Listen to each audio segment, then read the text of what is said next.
In this video I will show you step by step how you can delete YouTube Shorts from your YouTube homepage. So first of all, let's head over to our YouTube app, and then if we scroll down a little bit, as you will notice, you will see YouTube Shorts.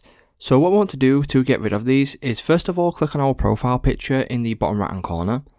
Once we click on that, we can then click on settings in the top right hand corner, and then you will now be brought over to this page. From here you want to click on general, and then what you want to do now is go to playback in feeds. Once we click on this, make sure this is selected as off, and then what we want to do is we want to go all the way back, and then if you can now see your YouTube Shorts, right, what we need to do is click on the three dots in the top right hand corner of a YouTube Short.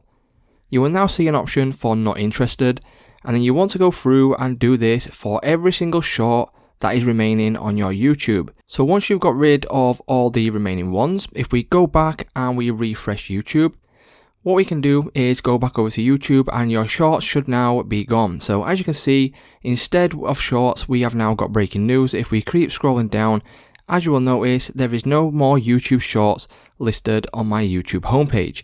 So it's just that simple to delete YouTube Shorts from your YouTube homepage.